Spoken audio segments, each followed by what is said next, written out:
कलयुग में भी विधर्मियों की कमी नहीं है। वर्तमान में बहुत से विधर्मी ऐसे हैं जो हिंदुओं का चोला ओढ़े हुए हैं। सबसे बड़े हम ही धर्माचारी हैं, क्योंकि हमने नर्मदा मैया की परिक्रमा की है। तो नर्मदा मैया की परिक्रमा करके कोई अगर धर्मी हो जाए तो मुझे लगता है कि रावण ने पहले कर ली होती। कोई गंगा मैया की या नर्मदा मैया की परिक्रमा करके धर्मी बन जाता है, ऐसा तो नहीं है, क्योंकि उसका मन काला होता है, क्योंकि उसके अंदर पल रहा वो दुष्चरित्र काला होता है। कल साध्वी प्रज्ञा ठाकुर जी ने कल दशहरा मैदान पर जो एक सांस्कृतिक मंच पर विवादित बयान दिया, बड़ा मतलब दुख होता है कि खुद साध्वी होकर नर्मदा परिक्रमा वासियों के लिए इतना विवादित बयान दिया उन्होंने। और कहीं ना कहीं जो नर्मदा परिक्रमा वासी हैं वो कहीं ना कहीं अपमान अपना महसूस कर रहे हैं। उन्होंने ये कहा कि नर्मदा परिक्रमा वासी कितने भी परिक्रमा कर लें मगर अधर्मी कभी सुधर नहीं सकता। तो ये कहीं ना कहीं ये हमें भैया ने भी बताया कि नर्मदा परिक्रमा करने से कोई भी अधर्मी पवित्र नहीं हो सकता। तो ये कहीं ना कहीं जितने भी लोग नर्मदा, आज हमारी आस्था का केंद्र है नर्मदा, और जीवनदायिनी है, मोक्षदायिनी है, जिसका दर्शन मात्र से हमें मोक्ष मिलता है। और उसके लिए इस तरह के श्रद्धालुओं के लिए आस्था पर ठेस पहुंचाना, इसके लिए मैं कड़ा विरोध महिला कांग्रेस की तरफ से, हमारी कार्यवाहक अध्यक्ष हमारी यास्मीन दीदी भी हमारे साथ हैं, तो हम लोग सभी मिलकर उनका विरोध करते हैं। आगे क्या प्रतिक्रिया रहेगी? जी, अगर इसके लिए हमने आज FIR दर्ज की मांग की है। अगर इसके लिए अगर कोई ठोस कदम नहीं उठाया जाता है तो निश्चित तौर पर हम यास्मीन दीदी के नेतृत्व में पुतला जलाएंगे। क्या कहना चाहिए?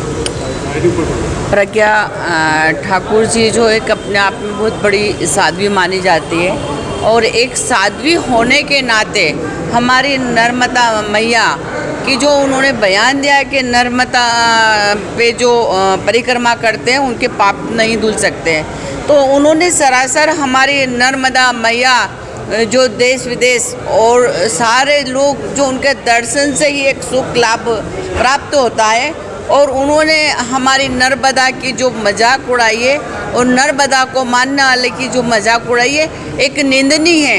एक साध्वी होने के नाते उनको ऐसा बयान नहीं देना चाहिए। हमारी महिला कांग्रेस सारी गई थी, अभी उन्होंने ज्ञापन दिया है, उनके ऊपर प्रकरण दर्ज किया जाए। अगर प्रकरण दर्ज नहीं किया तो हमारी महिला कांग्रेस अपने नेतृत्व में उनका पुतला दहन करेगी और मांग करेगी कि उनके ऊपर प्रकरण दर्ज होना चाहिए और ऐसे लोगों को सबक मिलना चाहिए। आज ज्ञापन दिया है, कितना ज्ञापन दिया है, तो क्या मांगता है? 16 अक्टूबर को मध्य प्रदेश की राजधानी भोपाल में भाजपा सांसद प्रज्ञा ठाकुर द्वारा नर्मदा परिक्रमा वासियों को लेकर जो बयान दिया गया, उसके हमारे द्वारा आज सिटी कोतवाली में FIR हेतु आवेदन प्रेषित किया गया। चूँकि पूरे प्रदेश की जीवनदायिनी माँ नर्मदा है, नर्मदा लाखों लोगों की आस्था का केंद्र भी है। धार्मिक मंच को राजनीतिक मंच बनाकर प्रज्ञा ठाकुर द्वारा ऐसा बयान दिया जाना बिल्कुल गलत है। जैसा याद होगा कि पूर्व में मध्य प्रदेश के पूर्व मुख्यमंत्री दिग्विजय सिंह जी द्वारा 3300 किलोमीटर की यात्रा पूर्णतः पैदल चलकर की गई। सात्विक रूप से उस 3300 किलोमीटर की यात्रा में पूर्व मुख्यमंत्री दिग्विजय सिंह द्वारा कहीं भी राजनीतिक बात नहीं की गई, वह पूर्णतः धार्मिक और मां नर्मदा की परिक्रमा यात्रा थी।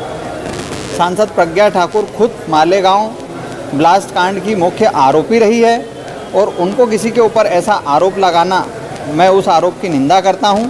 जिला कोतवाली में हमारे द्वारा आज उनके खिलाफ FIR दर्ज करने हेतु आवेदन प्रेषित किया गया है, और अगर कार्रवाई नहीं होती है तो भविष्य में हमारे द्वारा साध्वी प्रज्ञा ठाकुर का पुतला जलाया जाएगा। शिवराज सिंह चौहान की एक्चुअल नर्मदा परिक्रमा यात्रा पूर्णतः नौटंकी थी। कहीं ना कहीं उन लोगों ने सारे शासकीय संसाधनों का पूर्णतः उस नर्मदा यात्रा में उपयोग किया था, हेलीकॉप्टर का, प्रशासनिक अमले का, तो उनकी यात्रा पूर्णतः ढोंग वाली यात्रा थी। मीडिया के माध्यम से ज्ञात हुआ कि सांसद प्रज्ञा ठाकुर जी ने मां नर्मदा का अपमान किया है, उनके भक्तों का अपमान किया है। उन्हें ज्ञात नहीं कि मां नर्मदा अमृत तत्व है और जिसे पाकर के मनुष्य पूर्ण तृप्त हो जाता है। मां नर्मदा की पैदल परिक्रमा दुर्लभ तपस्या है। राजनीति अपनी जगह है, किंतु किसी के विरोध में इतना गिरना कि आप ईश्वर को ही कोसने लगे। ये एक भगवा की ड्रेस पहन करके अपमान किया है। और जहां तक दिग्विजय सिंह की बात है, तो मैं साधु संत प्रज्ञा ठाकुर से पूछना चाहते हैं और कहना चाहते हैं कि भारत में कोई भी ऐसा मंत्री, मुख्यमंत्री, पूर्व मुख्यमंत्री कोई ऐसा नहीं हुआ है, कोई राजा महाराजा नहीं हुआ है कि जिन्होंने पैदल परिक्रमा की है। आपने करोड़ों करोड़ों परिक्रमावासी का अपमान किया है। आपने परिक्रमावासी करने के जो साधु संत हैं वो करते हैं, उनका अपमान किया है। मां नर्मदा का अपमान किया है। आपको मालूम नहीं कि मां नर्मदा का दर्शन करने से ही मोक्ष की गति प्राप्त होती है। पूरा संत समाज आपसे कहना चाहते हैं कि मां नर्मदा से, परिक्रमा वासियों से और दिग्विजय सिंह से माफी मांगे, अन्यथा पूरा संत समाज बेहद नाराज है। आने वाले समय में सड़कों पर उतरेंगे, क्योंकि मां नर्मदा हमारी मां है। अपने को हिंदू कहते हैं, संवेदनाहीन होते हैं। अपने को हिंदू कहते हैं, हमला करते हैं, उनको मारने वालों पर रोते हैं। शर्म आनी चाहिए ऐसे कांग्रेसियों को, और शर्म आनी चाहिए ऐसे देशद्रोहियों को। और मैं कहती हूँ, इनके लिए भारत में जगह नहीं है। भारत में सिर्फ रहेगा तो राष्ट्रभक्त रहेगा, और राष्ट्र जो है ना वो हिंदुओं के साथ है। राष्ट्रभक्त हिंदू होते हैं। राष्ट्रभक्त अपनी पहचान को समझ ले, सीमाएं सुरक्षित हो जाएगी, भारत अखंड हो जाएगा, भारत परम वैभव पर पहुंचेगा। इसी संकल्प के साथ जोर से बोलेंगे, बोलो गणपति गजानन महाराज की। तेज न्यूज की तेज खबरें सबसे पहले पाने के लिए हमारा चैनल सब्सक्राइब कीजिए और हाँ, बेल आइकन दबाना ना भूलें। इंदौर इच्छापुर हाईवे पर ग्राम जीरी के समीप सोमवार दोपहर करीब 12:30 बजे कंप्यूटर बाबा के वाहन को सामने से एक ट्राले ने टक्कर मार दी। हादसे में कंप्यूटर बाबा तो बाल बाल बच गए, लेकिन उनका ड्राइवर घायल हो गया, जिसे बुरहानपुर जिला अस्पताल भेज दिया गया। बताया जा रहा है कि कंप्यूटर बाबा साधु संतों के साथ बुरहानपुर जिले के दुलकोट गाँव में पूर्व सीएम की सभा में शामिल होने जा रहे थे। बाबा के अनुसार वाहन में उनके साथ 5 साधु संत सवार थे। कार के पीछे भी एक वाहन था। इसी बीच सामने से आ रहे ट्राले ने टक्कर मार दी। हादसे के बाद हाईवे पर भीड़ जमा हो गई। कंप्यूटर बाबा को तो कोई चोट नहीं आई, लेकिन घबराहट में उनका बीपी बढ़ गया। वे सड़क पर ही लेट गए। बताया जा रहा है कि इंदौर इच्छापुर हाईवे पर जीरी के समीप ट्राले का एक पहिया अचानक पंचर होने से वाहन असंतुलित होकर सामने से आ रही कंप्यूटर बाबा की कार से टकरा गया। हादसे में कार का सामने का हिस्सा पूरी तरह क्षतिग्रस्त हो गया। लोगों की मदद से ड्राइवर को तत्काल दूसरे वाहन से बुरहानपुर रवाना किया गया। वहीं हादसे के बाद कंप्यूटर बाबा ने आरोप लगाया कि यह एक साजिश है, इसकी जांच होना चाहिए। जांच होना चाहिए। जानबूझ के देख लिए, गाड़ी को आप दिखा दो, अपने आप सब समझ में आ जाएगा कि हमारे साथ ये हमें क्यों छेड़ रहे हैं, हमें क्यों परेशान कर रहे हैं। कितने लोग थे आप गाड़ी में? क्या नाम है महाराज अपना? महामंडलेश्वर कंप्यूटर बाबा। पहला वाला ड्रॉज पूरी रोड कपड़े के नीचे होंगे। देखो आप अचानक लाके तेज न्यूज की तेज खबरें सबसे पहले पाने के लिए हमारा चैनल सब्सक्राइब कीजिए और हाँ, बेल आइकन दबाना ना भूलें। सूरत से बिजली बनेंगी, ओंकारेश्वर से शुरुआत होंगी इसकी। ओंकारेश्वर बांध में